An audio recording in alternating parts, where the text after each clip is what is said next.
Al revisar nosotros sobre el metabolismo intermedio, vamos a revisar toda la bioquímica, porque esto ya la reviso en la clase. ¿Sí? Vamos a revisar todo lo que significa la bioquímica.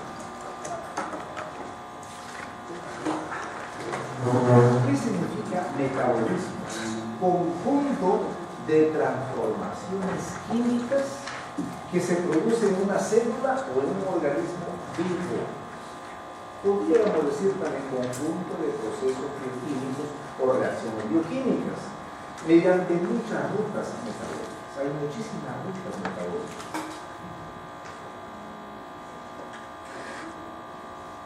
Los últimos siempre son los que más se reproducen. ¿Qué rutas metabólicas se recuerda aparte de que no es estigmatizada? Fuera de eso. La vía de las pentosas, ¿para qué sirve? ¿Cuál? Dime usted. Un carbohidrato.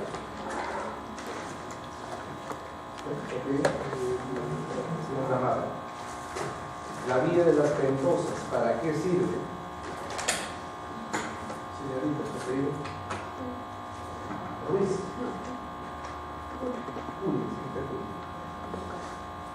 ¿Alguien me recuerda? Yo creo que es la formación de NAD-PIFA. Bueno, en parte sí, una de las razones es para producir un hidrogenión, que es reducir, ¿no es cierto?, a cualquier otra molécula. Eso es uno. Pero, recuerden ustedes, a ver, él me dice, yo voy a tomar desayuno, y yo le dije, tampoco he tomado desayuno. Así nos están conversando porque éramos 3 nada más cuando él estaba acá. Entonces la pregunta es el siguiente: ¿para qué tomamos desayuno? A ver, señor Corridos. Mejía. Para recargarnos de energía. Así es, para introducir a nuestro organismo moléculas que luego se van a degradar y van a producir energía. Esa es una razón. Usted, señorita, su apellido. Roca. ¿Para qué se recarga de energía? ¿O para qué esto ponemos? Aparte de lo que ya dijo.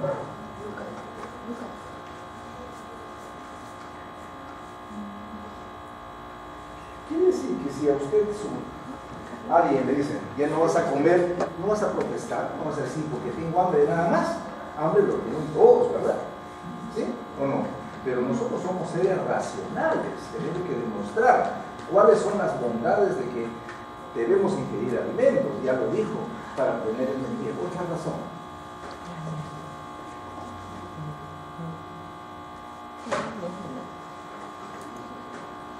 A ver si me quita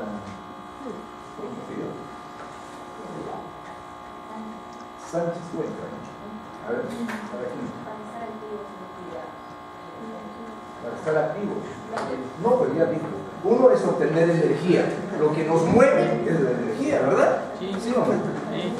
Pero, no, ¿para qué otras? ¿Cuáles son otros motivos de ingerir alimentos? Para producir energía. Ahí podemos hablar de energía química, de energía luminosa, de energía mecánica, ¿verdad? Pero hay otra razón. ¿Cuál es? Para ayudar al metabolismo de las células. Casualmente la célula se va a llevar muchísimas rutas metabólicas y esas rutas metabólicas va a servir para que esa célula siga viviendo. Pero ¿cómo va a vivir? Por glucosa. No solamente glucosa, hay muchos. A ver, ¿por qué? ¿Por eso para qué? A ver.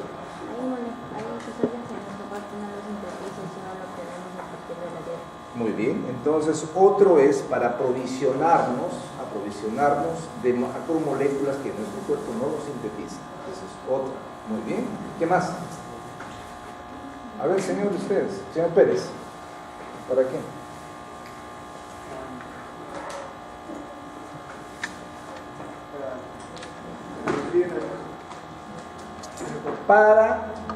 ¿Para qué sirven las proteínas? Cuando estaban en el colegio, en primaria, ¿qué le dijeron? ¿Qué cosas son las proteínas? ¿Son moléculas?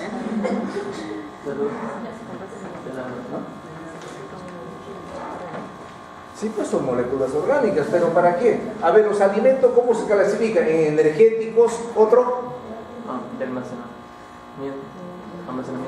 Otros reparadores.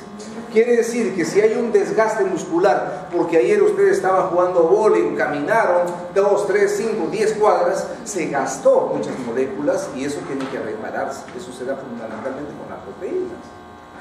Entonces, el hecho de ingerir alimentos y el hecho de que se produzca esta ruta metabólica significa para eso, fundamentalmente.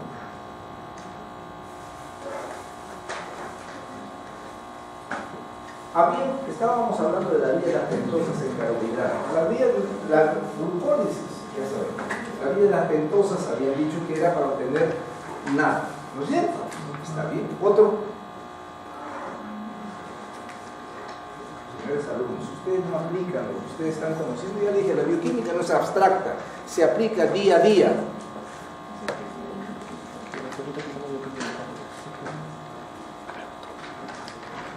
¿Qué color es la sangre? Roja. ¿Por qué es rojo, señor? ¿Su apellido? ¿Por qué es rojo? Por la presencia de hierro en las estructuras de la molécula. ¿Cómo se llama esa molécula que tiene hierro? Hemoglobina. ¿La carne qué color es? Rojo. ¿Y por qué es rojo? Por favor, guarden silencio.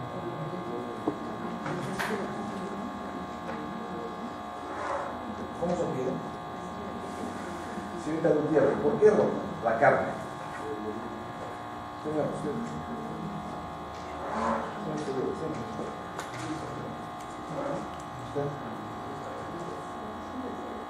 ¿por qué? Tiene hierro, pues, pero ¿qué cosa es lo que tiene hierro en la carne?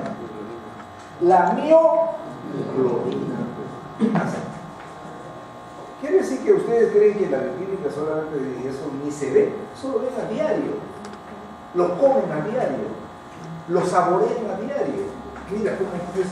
Entonces, la vía de las pentosas, ¿para qué sirve? Aparte de eso, ¿tendrá que ver algo con el ADN? A ver. ¿Sí o no?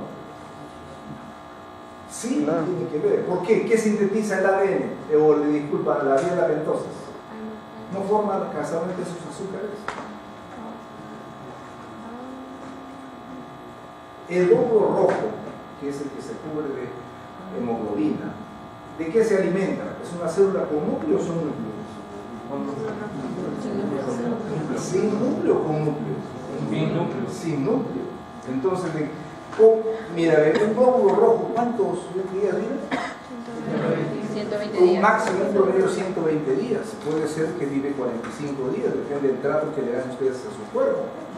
Si ustedes, por ejemplo, porque están resfriados, comienzan a tomar zanahoria mañana, desayuno con 5 comidas, seguro que ese glóbulo rojo no va a vivir 120 días. Va a vivir quizás 40, 60, 90 o 100 días. ¿De qué se alimenta el glóbulo rojo?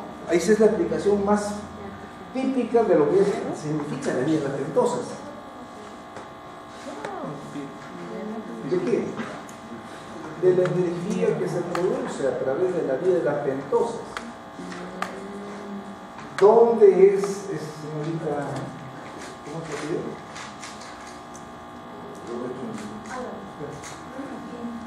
Aquí. ¿De dónde sale la vía de las pentosas? Eso es como lo que diría, ¿no?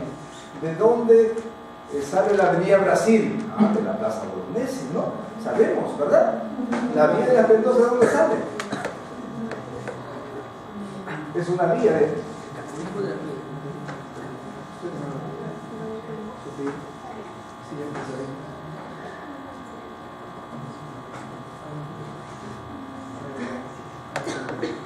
A ver, señor Lizana, ¿de dónde sale?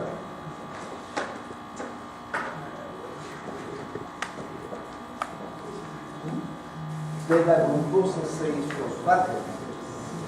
De ahí se va para la vía de las pentosas, para la síntesis de glucógeno, para la vía lipolitítica, ¿verdad? Muy bien. Así todas las vías están con el metabolismo de los carbohidratos, grasas, ácidos grasos, aminoácidos, tienen su motivo y el porqué. Ruta metabólica. serie de reacciones catalizadas por enzimas, donde un precursor se convierte en producto a través de metabolitos o también llamados intermediarios. A ver, señorita Vilés, un metabolito de la glucólisis, ¿cuál sería?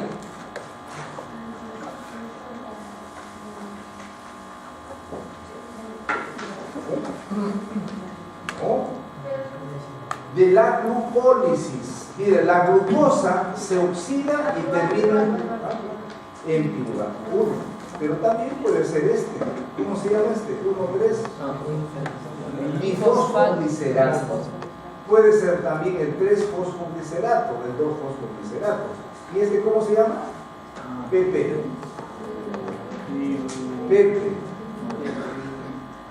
Fosfoenolpiruvato. Señores, ¿qué pasa? Ustedes le han mostrado la figura y se han olvidado. Las rutas metabólicas pueden ser convergentes, divergentes, cíclicas. ¿Cuáles son las funciones del metabolismo? ¿Para qué?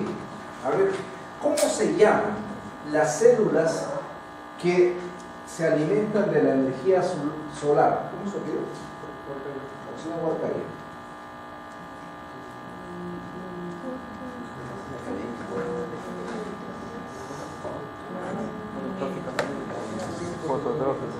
Fototróficas, así es, fototróficas. Un ejemplo de un ser fototróficos, autotróficas. Las plantas, fototróficas, ¿verdad? Así es. ¿De dónde sintetiza? ¿Cómo sintetizan las plantas sus nutrientes? Sí, pero que, a ver, señor Segarra, ¿qué interviene en cómo se realiza la fotosíntesis y dónde? Debido a la clorofila y la hoja. Debido a la presencia de clorofila y la hoja. Ya está bien. Eso es lo que usted le enseñó cuando estaba en primaria. Ahora que está en la universidad, ¿cómo me puede decir? A ver, por favor, si alguien desea, levanta la mano. Esa definición es de primaria. Sí. Así es. Usted le pregunta a un niñito de cuarto año de primaria, dice, ¿dónde se lleva la fotosíntesis? Acá en esta hojita todavía. ¿Sí? Así es. ¿Por qué? Porque tiene clorofila. Ahora dice, pero usted me decía a nivel de una universidad como San Marcos, ¿sabe qué cosa es la fotosíntesis? ¿Dónde se lleva a cabo? La clorofila es como decir la mitocondria, ¿no? ¿Verdad? Es una gran. Hay un fotosistema, dos tipos. ¿Cuáles son los fotosistemas? Uno y dos, pero ese fotosistema 1 y 2 depende de la cantidad de energía que capta de toda la longitud de onda. ¿Cuál es? 6.000. No, 650 y 750. 450 y 780 son 2, ¿verdad? Entonces miren ustedes de lo que... Y la energía llega del sol. ¿Y qué cosa capta? Los fotones. Esa es una energía luminosa. Y la energía, la otra parte es que va a formar. ¿Qué forman las plantas? Carbohidratos, glucosa. ¿De dónde salen entonces los carbonos? Señor César, ¿de dónde salen los carbonos? Señorita María, del CO2. Por eso nosotros decimos, o por eso se dice, que para mantener la salud ambiental necesitamos que los pulmones del universo, que vienen a ser las plantas. Entonces, ustedes están viendo acá las plantas. Ahí está, CO2. Pero a su vez, también, ¿qué ocurre? Los seres humanos expulsan CO2 y agua y consumen oxígeno. ¿Qué se lleva a cabo acá? Las oxidaciones de las macromoléculas, como ya lo han visto ustedes. Entonces, la primera función del metabolismo es obtener energía. capta energía y genera energía como macromoléculas. Segundo, convertir moléculas fluorescentes en moléculas celulares. Recuerden ustedes de que la membrana celular que contiene colesterol, ¿verdad? Es una bicapa lipídica. Las bacterias que tienen pared celular, los propios glutanos, por ejemplo, proteínas y carbohidratos grandes, de moléculas grandes. Polimerizar los precursores monoméricos a proteínas. Ácidos nucleicos, polisacáridos, sintetizar. Sintetizar y degradar biomoléculas utilizando las funciones celulares especializadas, hormonas, neurotransmisores. Entonces, para eso es el metabolismo. Las características, observen ustedes, las reacciones bioquímicas son muchas, pero las importantes son pocas. Así es, recuerden eso bien, por favor. Hay más o menos 100 reacciones bioquímicas que son importantes, pero hay muchísimas más. Las rutas metabólicas centrales son pocas y similares en todas las formas de vida. Por ejemplo, la glucosa es igual en todas las células, las bacterias son igualitas. En las plantas también, en los seres humanos también. Las moléculas importantes no son más de 100. Todas las rutas se regulan de forma similar. Entonces, recuerdan ustedes, las reacciones bioquímicas son catalizadas por enzimas. ¿Cómo se regula la actividad enzimática? Depende de qué tipo de enzimas son. Hay dos tipos de enzimas, ¿no es cierto? A ver, uno, ¿quién me puede decir un tipo de enzima? Hay las enzimas micaelianas, la que tiene un solo centro activo, ¿verdad? Hay enzimas alostéricas, las que tienen varios, y son regulados por alosterismo, como ya ustedes conocen. La degradación, observen ustedes, mira, por acá ingresa por la boca, ingresa, por ejemplo, si es papa, ingresa papa. Y luego, después de la digestión, en el tracto digestivo, ¿cómo se absorbe?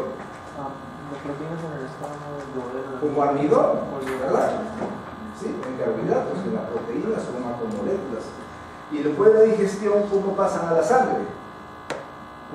Los carbohidratos como monosacáridos o disacáridos, algunos, pero la mayoría son monosacáridos. Y las proteínas como aminoácidos. Y las grasas como ácidos grasos. O también puede ser como el glicerol, cuando está esterificado el carbono 2, ¿cómo se llama? 2 mono acilglicerol.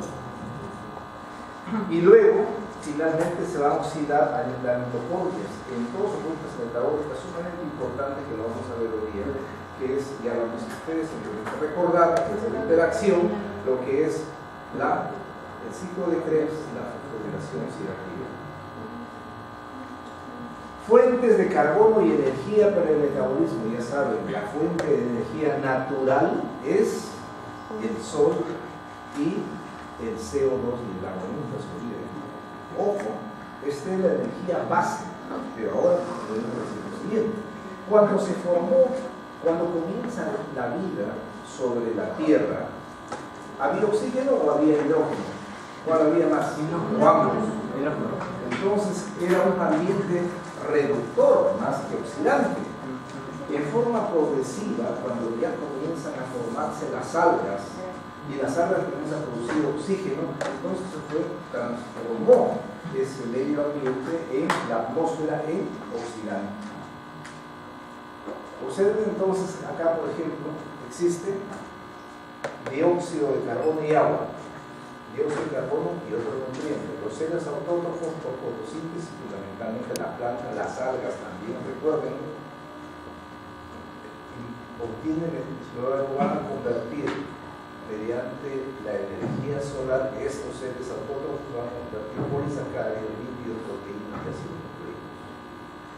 Esto va a significar de que estos sean utilizados como nutrientes los seres heterótrofos. ¿Nosotros somos heterótrofos o somos autótrofos? ¿no es cierto? Aparte de eso, ¿por qué se dice que el hombre es omnívoro? No es el hombre omnívoro. Sí. ¿Por qué decimos nosotros que el hombre es un ser omnívoro? Varias clases de alimentos. ¿Varios clases o tipos? Varios tipos. Tipos de alimentos.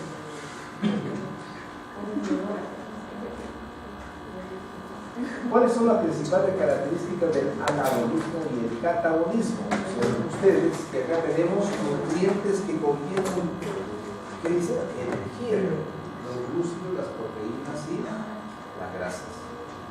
Por un proceso de catabolismo va a originar finalmente CO2 y agua que van oxidándose a nivel de la mitocondria en el ciclo de Krebs. ¿Y esto qué significa? Amoníaco. ¿De dónde sale el amonio? A ver, vamos a ver. ¿De dónde sale el amonio?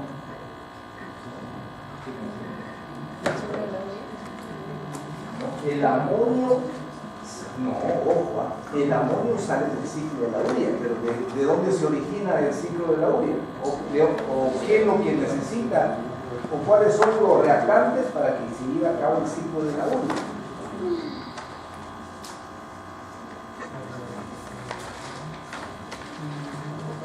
El grupo o el radical amino, ¿de dónde sale? De los aminoácidos, ojo, no es proteínas, es aminoácidos. Su nombre lo dice, ¿no? Aminoácidos, ácidos aminados.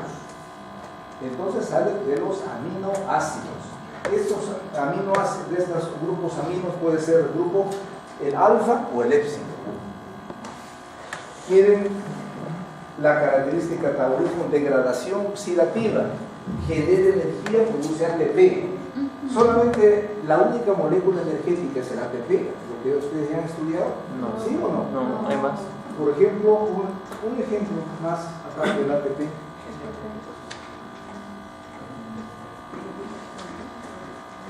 Cuando llega al Perú los españoles, ya sabemos, lo que le daba a los indios, a nuestros antepasados, digamos indios, eran su coca, su calcio y su cañazo. Y le mandaron a trabajar y trabajaban duro. ¿Eso qué nos está diciendo? ¿Cuál de estos tienen energía?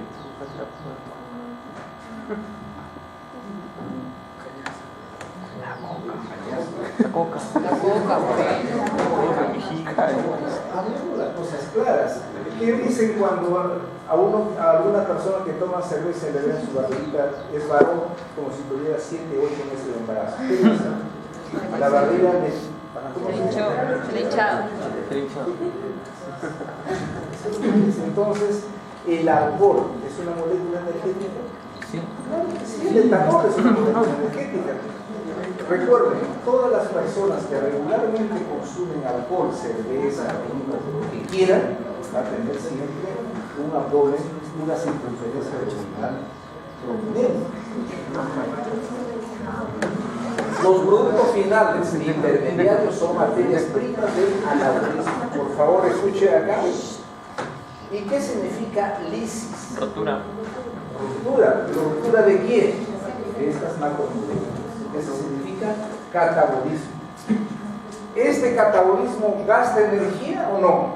Sí. Luego, el anabolismo.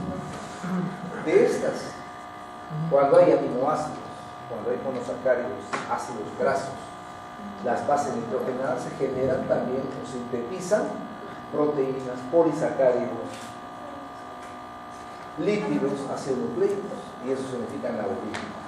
Es de síntesis y es un proceso reductivo. Escuchen bien. ¿Saben lo que significa reducción, no? ¿Verdad? Recuerden, el catabolismo es oxidativo y la de síntesis o anabolismo es reductivo. Utiliza energía, consume ATP. Las reacciones se llaman endergónicas o exergónicas. Endergónicas. Los productos finales son materia prima del catabolismo. Génesis, síntesis, origen. ¿De acuerdo?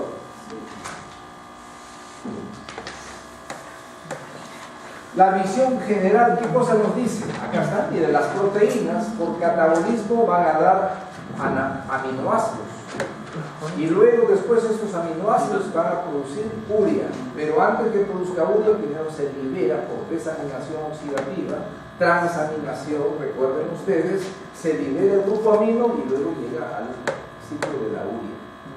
Y nos va a decir, por ejemplo, señor, usted, ¿dónde se lleva a cabo el ciclo de la urea? ¿Tu apellido? Sí. El hígado. Señor Espinosa, ¿dónde se lleva a cabo el ciclo de la urea?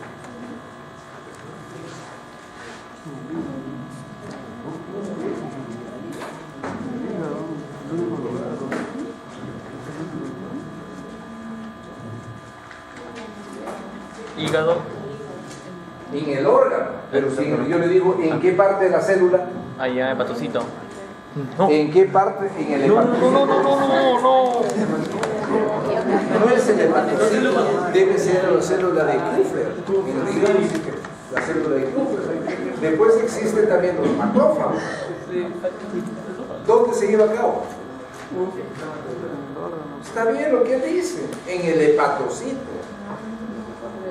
Recuerden que el hepatocito es la célula metabólica por excelencia de todo el organismo, donde más rutas metabólicas se llevan a cabo. Pero la otra pregunta es, señorita Sánchez Cuentas, ¿en qué parte del hepatocito?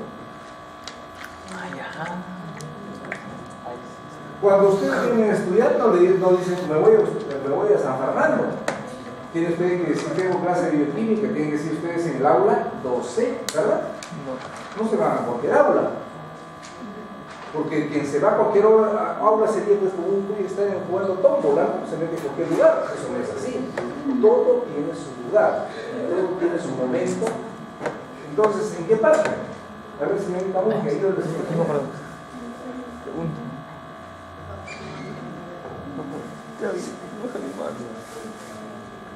¿En la mitocondria, en el citoplasma? Así es. La matriz mitocondrial se lleva a cabo con 2 enzimas o 3 enzimas. 3 enzimas dice la matriz mitocondrial, entonces 2 tienen que ser en el citoplasma. ¿Verdad? O sea, 5 enzimas. A ver. 2 en la matriz y 3 en la matriz, 3 en el citoplasma. 2 en la matriz mitocondrial y 3 en el citoplasma. ¿De acuerdo? Ese es lo que significa el catabolismo de tus proteínas. Pero cuando se va a sintetizar los aminoácidos, ¿dónde se sintetizan los aminoácidos esenciales?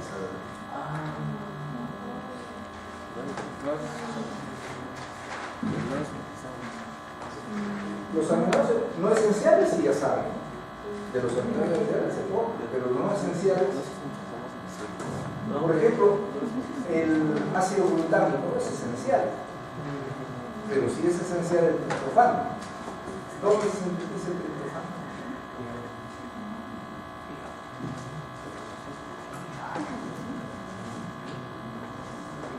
Ustedes nunca han preguntado esto, ¿verdad? Siempre hemos señalado de que el ser humano no sintetiza los aminoácidos esenciales, pero alguien tiene que sintetizarlo. ¿Quién es y dónde?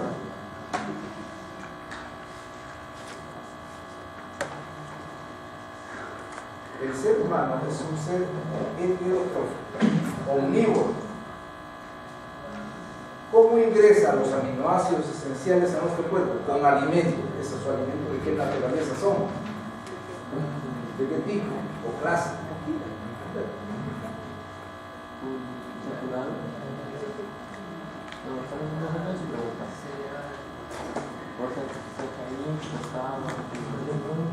Señores alumnos, si yo les dije una vez a ustedes, comenzando la clase sobre proteínas, les decía, ustedes pueden comer solamente una clara de huevo y maíz y van a obtener todos los aminoácidos esenciales.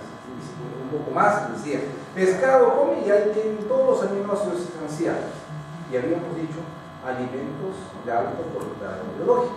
Recuerdan. Quiere decir que ¿quiénes sintetizan los aminoácidos esenciales?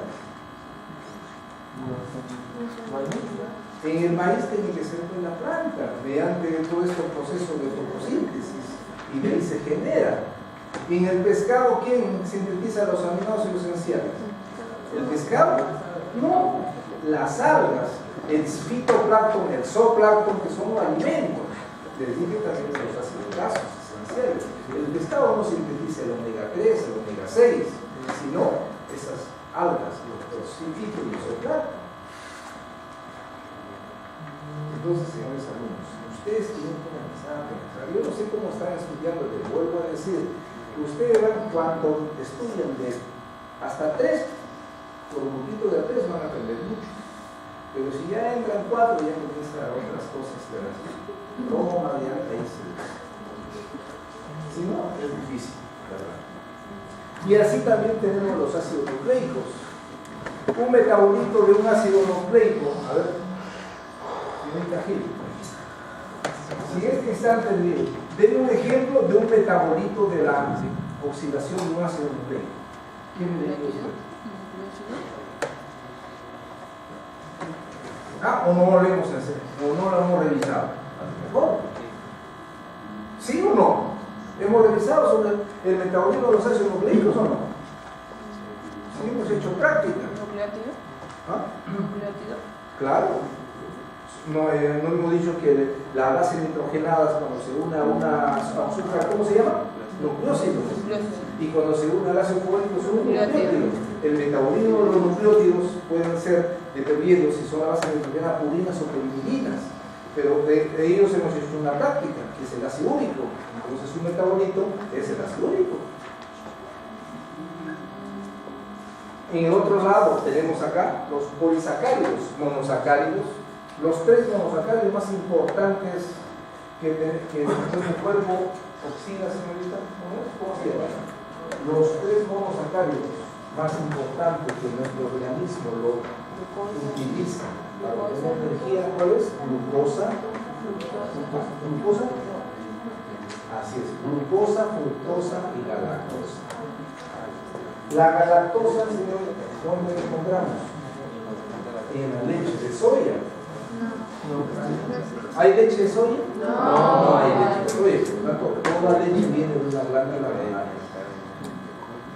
Entonces tenemos la glucosa, que cuando la glucosa llega a piruvato, en la vía glucolítica, ¿verdad? Una condición importantísima para que llegue a piruvato, señorita, los libros, bajar.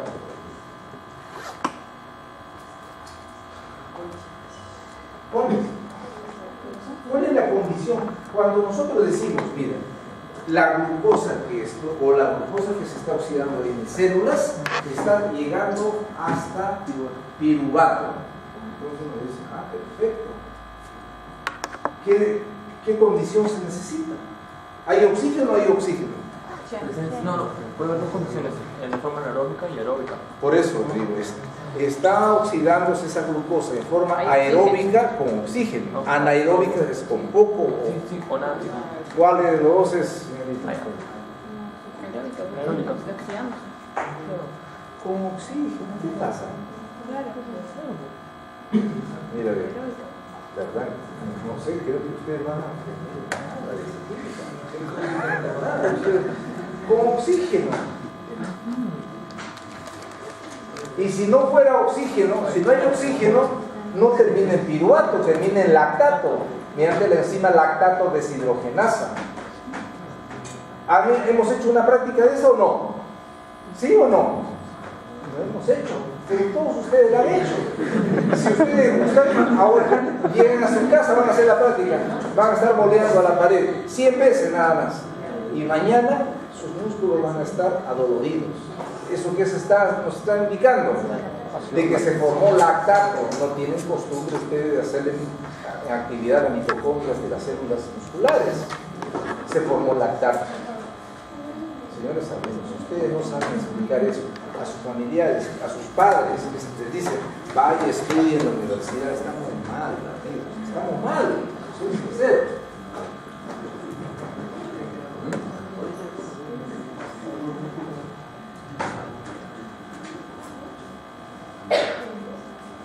Y el lactato que se forma, entonces, ¿qué significa el ciclo de Cori? Es cuando el lactato del músculo la lleva al hígado y el hígado lo transforma ¿en qué? En glucosa. Ese ciclo de Cori. ¿Qué pasaría si ustedes terminan de ser, y ya son tecnólogos, y sale un ejemplo que se necesita tecnólogo para el Club Barcelona? Se pagan $10,000 quincenal o euros, y le preguntan ese ciclo de Cori, regresa a tu país del lado.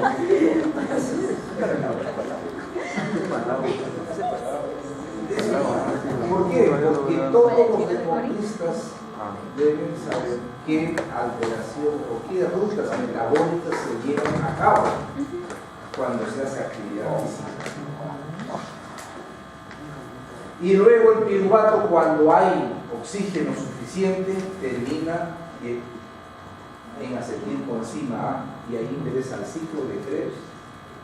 Pero también hay muchos aminoácidos, recuerden, que ingresan al ciclo de Krebs, ¿no es cierto? Y también termina en la matriz mitocondrial generando CO2, agua y buena cantidad de ATP como molécula energética. Dentro de los lípidos, ya ustedes saben, ¿no? Por ejemplo, ¿dónde se oxidan los ácidos grasos? Por ejemplo, vamos a imaginar el ácido palmítico. Hay ácido palmítico, hay ácido palmitoleico, ¿no? ¿Saben? ¿Sí o no? Sí. ¿Qué significa el ácido palmítico, señorita Álvarez? ¿Cuántos átomos de carbono tiene el ácido palmítico?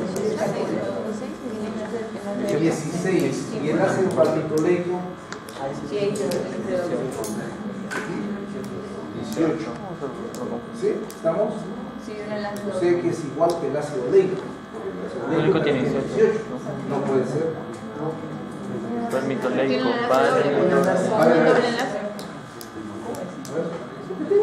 Mira, el otro que tienen ustedes que acostumbrarse a expresar, digan, así estoy equivocado, pero ahí cuando ya después se corrige.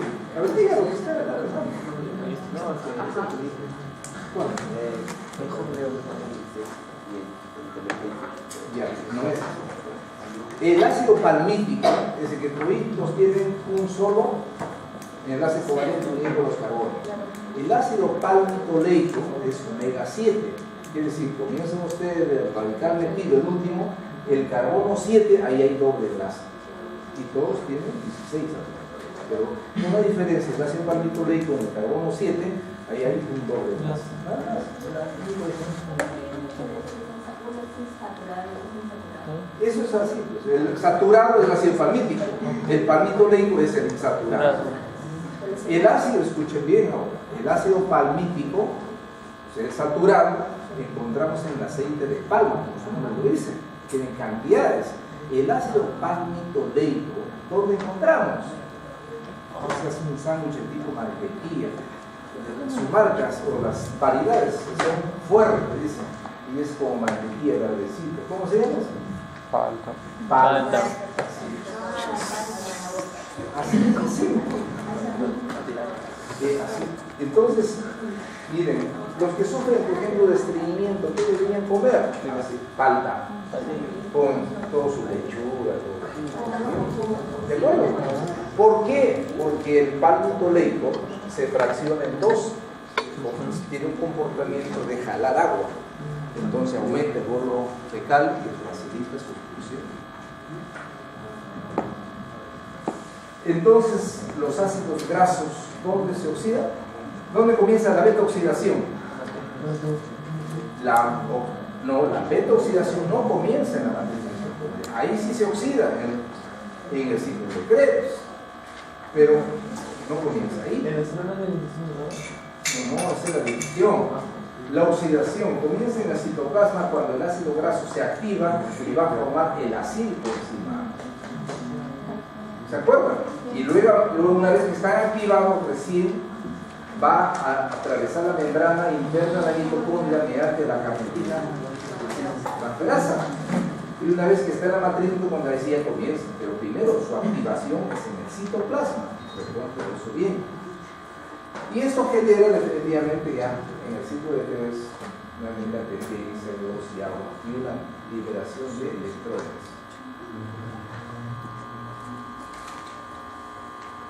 Las rutas metabólicas se regulan. ¿Para qué se regula? Mira, la velocidad de la vía esté de acuerdo con la necesidad de la célula. ¿Sí es? No puede ser de que una vía metabólica esté muy activa cuando la célula no necesita. Eso perjudica la estructura y función de la célula. La degradación y síntesis no estén activas a la vez. Han visto que hay catabolismo y anabolismo. Las rutas catabólicas y anabólicas no son inversas. Mucha gente, yo escuché todavía no hace mucho, estaba por una universidad X y entonces escuché que decían que son inversas, no lo son. Ambas rutas se ubican en diferentes lugares de la célula. Por ejemplo, la síntesis de los carbohidratos se lleva a cabo en lugares diferentes de su catabolismo. Las proteínas se sintetizan en los ribosomas, pero ¿dónde se lleva a cabo su catabolismo? En el citoplasma y la matriz epitelial. ¿Cómo se regulan? Se dan en 3 niveles. Enzimas alostéricas, ¿ya ven? Quiere decir que son enzimas que tienen lo que se llama el comportamiento de, ¿cómo se llama? Alosterismo, ¿no es cierto? Que son capaces de cambiar la catálisis en respuesta a moduladores, y estos moduladores pueden ser estimuladores o inhibidores. Entonces, la otra forma como se regula esta ruta metabólica es mediante la regulación hormonal. ¿Se acuerdan ustedes de la lipasa sensible a las hormonas? Sensible. ¿Qué hormonas son sensibles? A ver, una hormona. Otra. No ha dicho bien ninguno. ¿Qué pasa? Hablen, ya le dije, hablen, por favor. No se queden callados, hablen. Si ustedes supieran. Aquí lo saben. ¿Ah? Dice testosterona y progesterona. Ah, ¿la progesterona también? ¿O el cortisol? Eso. Cortisol. Acuérdense, las catecolaminas, adrenalina y noradrenalina, el cortisol, ¿no es cierto? La insulina, el glucagón también. Uno es inhibitorio y el otro estimula. La concentración de las enzimas en la célula. Por ejemplo, recuerden ustedes de que en el corazón existe la aspartato transferasa, aminotransferasa. ¿Se acuerdan? En el hígado también existe el aspartato, pero también hay el glutamato. ¿Y por qué es que hay diferencia genéticamente? Pues sus genes se activan justo en uno más en el hígado y otro más en el músculo cardíaco. Lugares de desarrollo de la ruta metabólica en las células. En el núcleo, en el nucleolo. ¿Dónde se sintetiza el ARN? ¿Dónde? En el núcleo. ¿Cuál? ¿El ARN de transferencia, ribosomal o mensajero? ¿Y en el nucleolo? Ribosomal. ¿Recuerdan? Creo que en la clase anterior no lo vi. Entonces no recuerdo si lo hice. Hay en el retículo endoplasmático. Por favor, esto sí recórdenselo bien. Porque mucha gente, yo le pregunto, le digo, ¿dónde se sintetizan los ácidos grasos? En el retículo endoplasmático, dice, ahí se encuentra esa gran complejo enzimático, la sintetasa de ácido graso. Síntesis de lípidos. Ribosomas, proteínas. En el aparato de Golgi solamente hay la maduración de proteínas desde grupo proteínas, por favor. Se sintetiza la insulina, se madura en el aparato de Golgi. ¿Qué significa? Se liga con el zinc, con el cromo para ser activos. Ahí pierde, ¿se acuerdan? La pre-pro hormona. En el citosol, glucólisis, parte de la gluconeogénesis, la pentosa fosfato, síntesis de ácidos grasos, síntesis de nucleótidos. Mitocondrias, oxidación del piruvato, ciclo de Krebs, fosforilación oxidativa, oxidación de los osteograsos y el catabolismo de aminoácidos en el ciclo de Krebs. Entonces, eso tenemos que recordarlo siempre.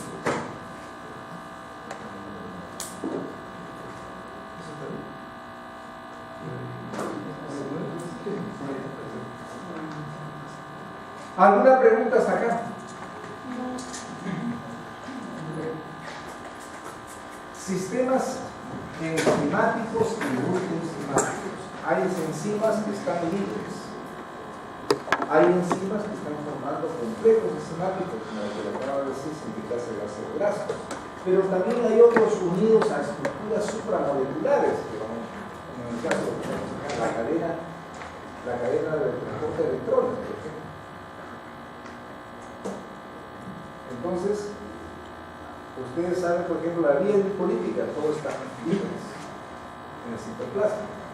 Complejos multienzimáticos, los que ya les señalé, y los que están unidos asociados a grandes estructuras de membranas o ribosomas. ¿Sí? Miren ustedes cómo están las enzimas, libres, unidos, juntos, otros unidos a estructuras supramoleculares, y por eso siempre hablamos de estructuras supramoleculares, lo que significa membrana.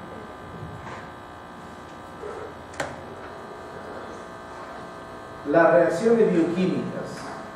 Pero antes tenemos que hacer hincapié sobre un tema importantísimo, que son reacciones químicas. Química se ve en cualquier parte, hasta en el laboratorio, se puede ver hasta, y se da inclusive en el charco de agua que está acá en el jardín. Pero las reacciones bioquímicas no. Las reacciones químicas pueden ser solventes no acuosos, alta temperatura y presión, presencia de ácidos o bases fuertes. ¿Ustedes han visto han ido alguna vez a estas baños termales que son calientes y han visto que ahí hay también algas rojitas, hay también azules? Por ejemplo, son reacciones químicas que se dan en su entorno, eso no se produce dentro de las algas, en su entorno. Pero las reacciones bioquímicas tienen lugar, por favor, escuchen bien, tienen lugar bajo condiciones especiales, en soluciones acuosas. Por eso se dice, por eso los científicos los están buscando. Si hay agua en Marte, dice que debe haber vida. Si hay agua en la Luna, debe haber vida, o debió haber vida. Si en Plutón hay agua, posiblemente hay vida. Soluciones acuosas. Condiciones suaves de presión y temperatura. ¿Qué significa condiciones normales de presión y temperatura, señorita Monti? ¿Cuánto de presión y cuánto de temperatura? A ver, señoritas, ustedes, en esta a la izquierda. Cuando nosotros hablamos en condiciones normales, por ejemplo, alguien dice, yo hice un trabajo de investigación en condiciones normales. No hay humor de que le preguntes en un auditorio, ¿y a qué temperatura? Todos se ríen de los que están ahí, ¿no? ¿Cuánto se requiere de temperatura? 37 para reacciones en el hombre, y dependiendo de la planta o animales donde se desarrolla. ¿Y la presión? En condiciones normales, en forma genérica, tanto para animales y plantas, se considera 25 grados. ¿Ya? Y la presión de una atmósfera, los 760 milímetros de mercurio, los 780. pH fisiológico, eso sí depende. Ustedes saben que el pH de las células tubulares es muy diferente al pH de las células germinales, pero en promedio tenemos 7.35 a 7.44. Catalizadores enzimáticos o catalizadas enzimáticamente, que debe haber enzimas. Se produce, el objetivo fundamental es producir energía para la transmisión nerviosa, para la secreción hormonal, la circulación, reacciones acopladas, contracción muscular, reparación de tejido, respiración y contractilidad mental. ¿Y qué hace esta pareja? Cuando uno da un beso, ¿también significa que hay gasto de energía o no? La experiencia los besos. Muy bien, así es. Toda actividad del ser humano significa gasto de energía. ¿Sí? El hecho de que están ustedes sentados acá, estamos observando, estamos viendo también cambio de color, significa gastos energéticos a nivel de la célula de los poros y las formas.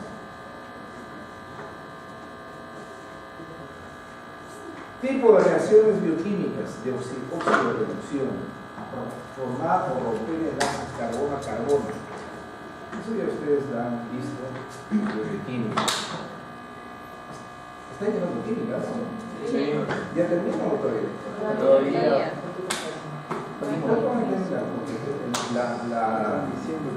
¿Qué podría decir? La programación está solamente hasta el 30 de este mes. ¿Qué? ¿Sí?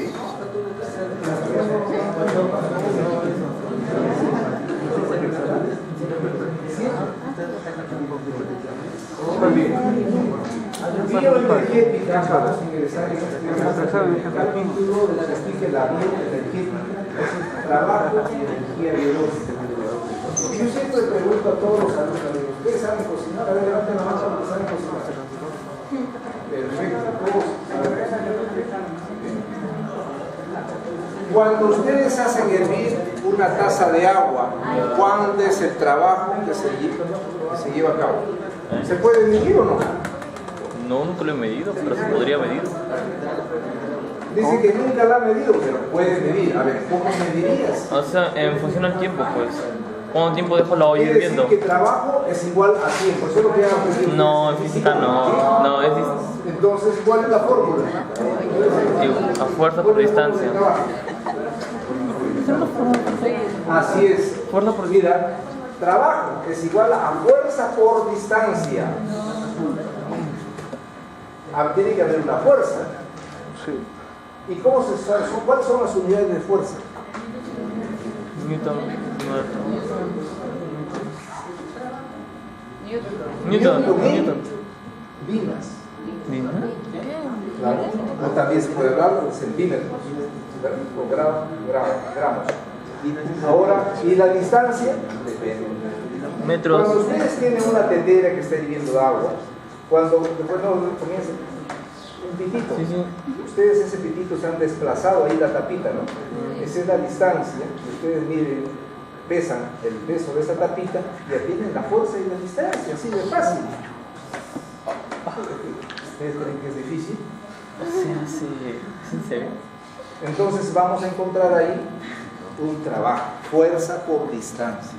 Quiere decir que si a ustedes en este instante le digo, respirar es un trabajo, y entonces encuéntrame su trabajo cada uno de respirar. ¿Se puede o no? Sí. ¿Cómo lo encuentran? Si yo comienzo a respirar así, hago más trabajo. Ahí, ¿cuál es la fuerza? ¿Cuál es la distancia? Capacidad torácica. A ver. Sí, la tienes. Capacidad torácica. Todo sale de fuerza por distancia. ¿De acuerdo? Miren, la fuerza aquí es igual, presión sobre área. ¿De acuerdo? ¿No es cierto? A ver eso. Está bien, pues. Pero quiero que sepan, porque me interesa que ustedes, a veces nosotros pensamos que la física, la química no tiene aplicación, tiene bastante. No, es contemporáneo. María, ¿vos te tocó? Gracias. Miren, fuerza trabajo es igual a fuerza por distancia. ¿De acuerdo? Fuerza es igual a presión sobre área. Esa es la diferencia. Por área. Fuerza es igual a presión por área. No puedo cortar, yo. No puedo cortarlo. Si es Presión por área. esto está mal. Claro.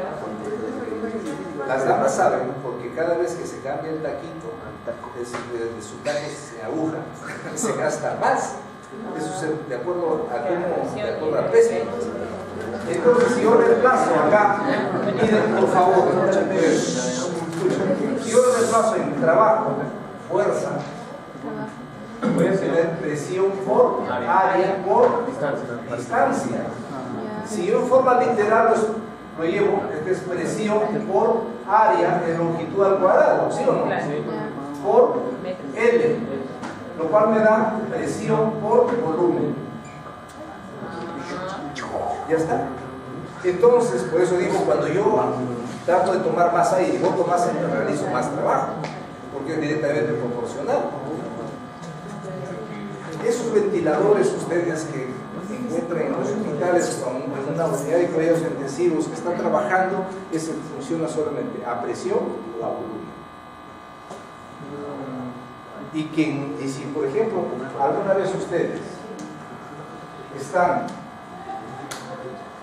en una unidad de cuidados intensivos, van a tomar una radiografía, ustedes tienen que saber mantener esa fluidez, porque si por algo se desajusta, el paciente ya no está recibiendo la misma cantidad de oxígeno. Y ustedes con una placa así que han ido a tomarla, además haberle movido un poquito, nada, pueden haberlo están llevando a la muerte. Así es, por eso. Entonces debemos de conocer por qué significa el trabajo respiratorio que es presión por volumen. Todo tiene aplicación, señores, todito. Ustedes me dicen que hasta en la micción, eso es un trabajo.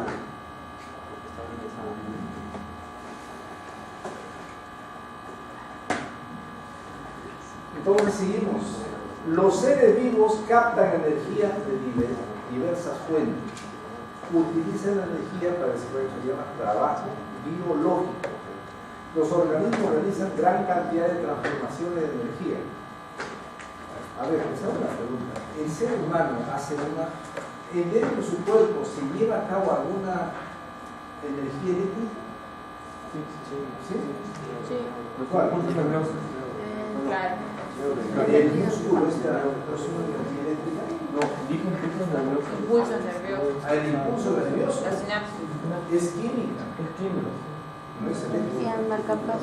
Cuando Ustedes saben que en el intracelular se carga negativamente y afuera positivo, y van simplemente habiendo cambios, pero esos son el hecho de que haya carga positiva y negativa, no significa que haya energía eléctrica. Es simplemente migración de iones, de canales, nada más. Hay una diferencia de potencial eléctrico, pero no hay electricidad. el corazón. ¿O sí hay? El corazón. El corazón. El corazón, sí. Ahí sí hay energía eléctrica. ¿De acuerdo? ¿Bien? Convierte la energía química, el ATP, de los combustibles en calor o energía. Eso ya lo sabemos, ¿no? Estamos con frío y hay una tacita de café, y nos bloquea el UPC, ¿no? O sea, la proteína es acopladora y en vez de generar ATP va a generar calor. O, dice, los que se drogan también tienen esa particularidad. Eso no, nadie va a decir, estaba haciendo un experimento para ver cómo favorece, ¿no? Bien. La energía, transducción de la energía y aumento de la entropía. ¿Qué cosa es la entropía? Es un estado de un sistema donde hay el desorden. Si hay desorden, hay mayor entropía. Si hay orden, hay entonces los nutrientes del entorno, químicos, sintéticos, luz solar, fotosintéticos. Ya se dan cuenta entonces, nosotros somos seres quimiosintéticos. Las plantas, las algas son fotosintéticos. Transformaciones químicas en el interior de las células al trabajo biológico, biosíntesis, anabolismo, trabajo mecánico, contracción muscular, gradientes osmóticos, transporte contra gradientes. Por si acaso, esto es sumamente importante. Es como que si ustedes le dan a sus padres, ustedes obtienen de su trabajo, mejor vamos hablando así, porque ustedes son jóvenes con mucha vocación al trabajo y a su independencia. Vamos, ¿no? Por ejemplo, si ustedes le dan 100 soles o se ganan 100 soles, ustedes dicen, mi cuerpo, si yo le doy 100 soles, ¿en qué lo va a gastar? 30 soles se lo va a gastar solamente para mantener la bomba de sodio y potasio de todas las células. ¿Se dan cuenta? Bomba de sodio y potasio, 30% de la energía que nosotros diariamente ingerimos, como pan, como galletas, o pescado, frutas, verduras. Eso se gasta en mantener la bomba de sodio y potasio de todas las células de nuestro cuerpo, nada más. Por eso me dice gradientes osmóticos, trabajo eléctrico, impulso nervioso del corazón. Producto final del metabolismo de moléculas, ustedes saben que es el CO2 y calor. Escuchen bien, por favor. Acá sumamos un tercer elemento. Ustedes decían, ¿sabían que todo el ciclo de Krebs terminaba produciendo CO2, agua, ATP, ¿verdad? Esta ATP es energía química, o energía, ¿verdad? Esa energía también puede ser, y aparte de eso puede ser calor. Nosotros somos seres poiquilotermos o homotermos. ¿Sí? La bioenergética, los principios básicos, cuáles conocer primero qué cosa es bioenergética, qué cosa es sistema. Bioenergética, ramo de la bioquímica que estudia la transferencia y utilización de energía en los sistemas biológicos. Una célula es un sistema biológico. Nosotros tenemos millones de sistemas biológicos. Comprende el estudio cuantitativo de los cambios de energía de las reacciones bioquímicas. Aplica los principios básicos de la termodinámica a los sistemas biológicos. Ustedes en física han llevado termodinámica, ¿no es cierto? Física también está llevando. Entonces, yo creo que esta experiencia que ustedes tienen, que definitivamente no es tan buena, tienen que evitarse. ¿Verdad? Tienen que Vamos a San Marcos.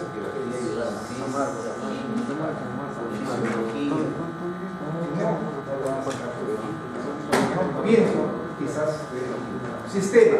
Se denomina sistema termodinámico, hay que recalcar bien, sistema termodinámico.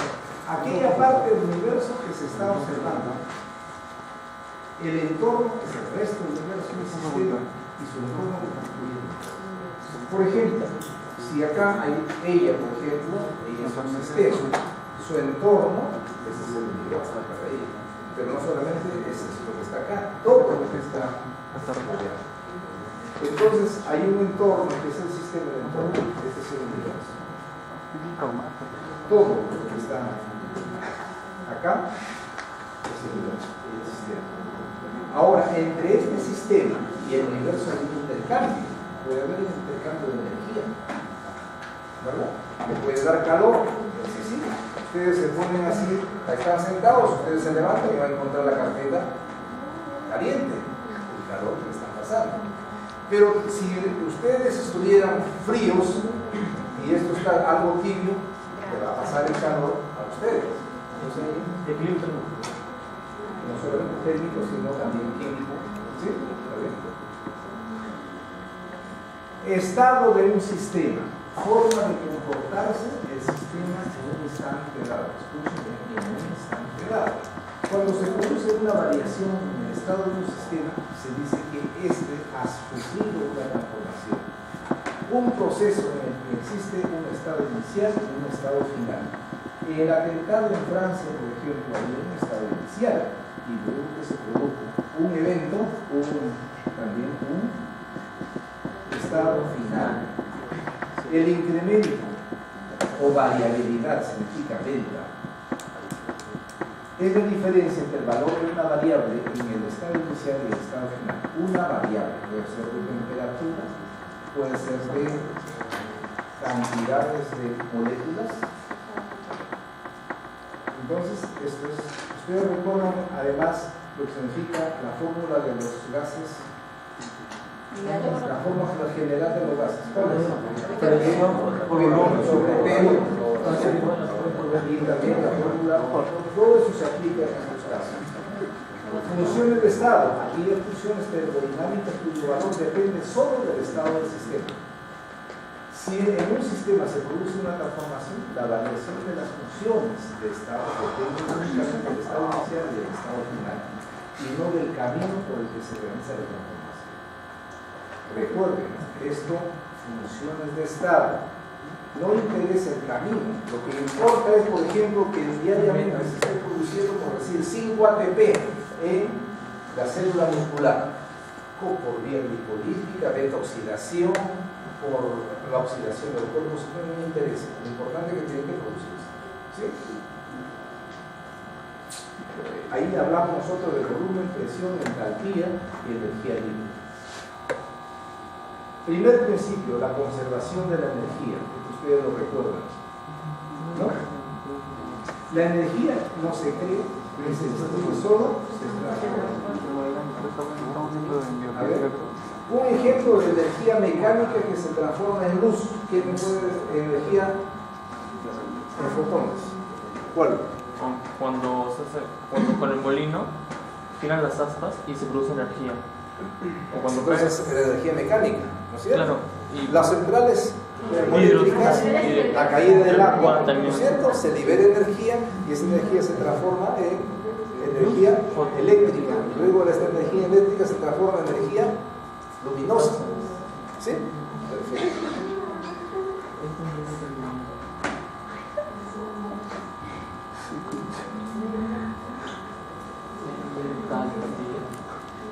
Los animales convierten la energía química ATP en calor para mantener la temperatura, trabajo, mecánica, eléctrica y otras cosas. Y este es lo que H de entalpía. ¿Qué cosa significa entalpía? Complemento calórico del sistema. Si nosotros tenemos una peperita, inicialmente está lleno de agua, y luego le ponemos al fuego, hay una diferencia, es variación de entalpía, variación de calor, ¿verdad? Entonces nosotros decimos que esta es variación de calor que se libera o se absorbe. Pero si estamos viendo un fuego, el agua está absorbiendo, la pepera por su sistema está absorbiendo calor. Entonces nosotros decimos, cuando esta variación de color es negativa, quiere decir que está liberando, decimos nosotros que es exotérmica, libera calor. Y la peperita que está absorbiendo calor se llama endotérmica. ¿De acuerdo? ¿Alguna duda? El ser humano tiene esa posibilidad de absorber calor o de generar calor. Segundo principio, analiza la dirección de los procesos favorables o espontáneos. Hay muchas reacciones bioquímicas que se llevan a cabo en forma espontánea, pero otros no. En todo proceso, el desorden total del universo aumenta.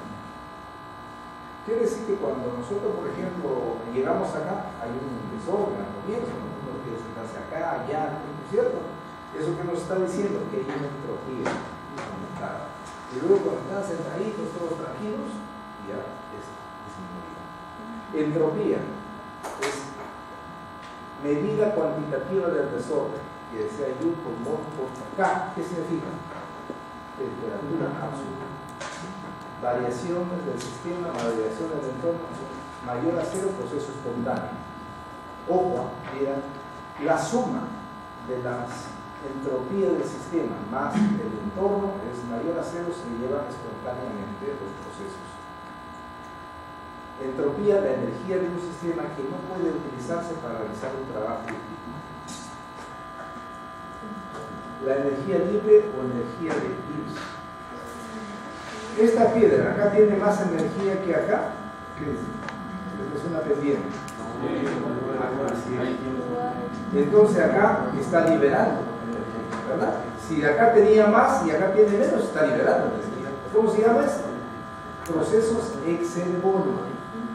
Cuando esta piedrita va del fondo de un valle, va a llegarse a la punta del cerro, acá tiene menos energía y acá tiene más.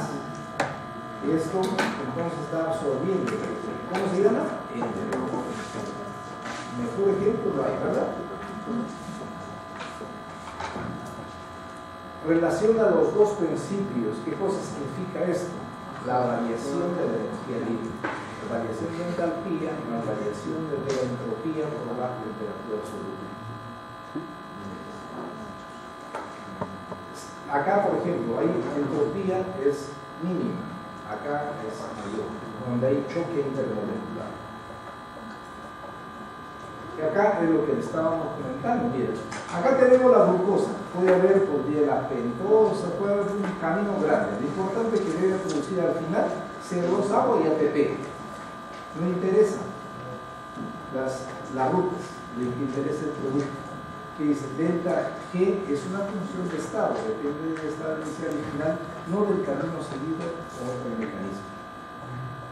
No proporciona información sobre la velocidad de la reacción solo si se dará o no espontáneamente. Se expresa en luz por modo, también puede ser por caloría por modo. La relación a esto es interesante. La energía libre y la constante de equilibrio. ¿Qué cosa es una constante de equilibrio?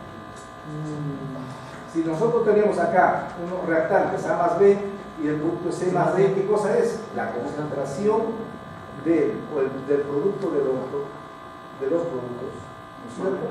Acá, C y D sobre los reactantes. Y esto también podemos nosotros, entonces, si esta es la constante de equilibrio en la liberación de energía, esto sale de la ley general de los gases.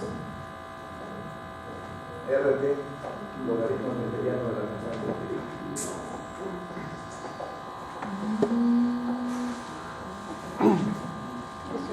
Variación de energía libre en condiciones estándar. Ojo, esto significa delta G, variación de energía libre real. ¿Qué cosa es en condición estándar? Presión y temperatura, por ejemplo, decía. Presión, una atmósfera, temperatura 25 grados. En este instante no creo que nosotros estemos a 25 grados, debemos estar quizás a 20 o 21. Entonces lo real es que se está llevando a cabo este tipo de reacción. Entonces, este delta G es lo estándar más el logaritmo newtoniano de lo que son productos reactantes de constante equilibrio. Son aditivas. Acá solamente para señalar, las reacciones exergónicas se acoplan a las reacciones endergónicas, siempre van acoplados. La energía liberada por las exergónicas se usan para dar lugar a las endergónicas, que no se producen espontáneamente. Resumiendo, debemos decir lo siguiente: que la energía libre es la parte de la energía de un sistema capaz de hacer trabajo biológico. Ojo, trabajo biológico. Después, esta es una reacción exergónica, endergónica, y esta está en equilibrio. Y recordar siempre que la constante de equilibrio nos relaciona lo que es producto sobre reactante. Vamos ahora a hablar brevemente de lo que significa el ATP.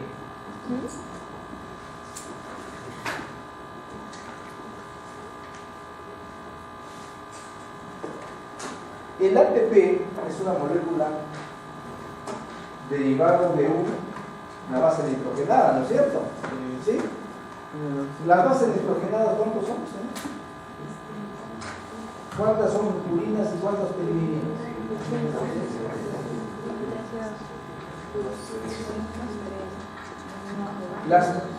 Las purinas son 3, 2, adenina y guanina.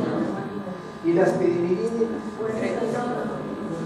citosina, timina,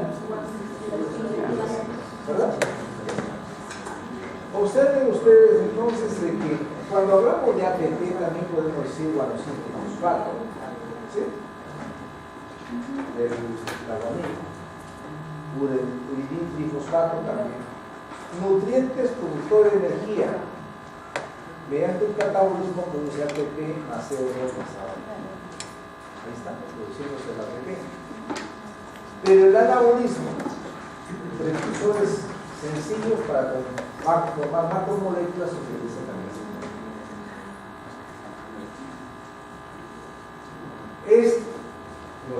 significa que somos nosotros seres quimiosintéticos. Recuerden, no somos fotosintéticos, somos quimiosintéticos. Pero aparte que el ATP o estas energías también puede ser utilizado en trabajo biológico, en la contracción muscular, porque hemos visto transmisión del impulso nervioso, transporte activo y hidrólisis del ATP. ATP significa adenosina trifosfato, quiere decir que hay 2, 3, ¿cuántos enlaces hay? 3 enlaces extra. Cuando se rompe este enlace, ¿cuántas calorías se producen? Menos 7.6 kilocalorías por mol. Cuando se rompen los dos, entonces, mira, la energía en condiciones estándar, mira, es menos 30 kilojoule por mol. Pero lo real es entre menos 50 a menos 65. ¿Cuál es mayor? ¿Este de abajo o de arriba? De arriba. El de arriba. Por eso decimos nosotros, en kilojoule es por mol, es menos 7.6 kilocalorías por mol. ¿Sí? ¿Alguna pregunta? Esta parte. Solamente son las rupturas de estos del primer fosfato. Este cuando se hidroliza ya es menos y esto es mucho. La hidrólisis del ATP da energía para las reacciones endergónicas. Entonces, ¿en qué casos, en qué tipo de reacciones se utilizan las reacciones endergónicas? ¿Están cansados? ¿Están cansados?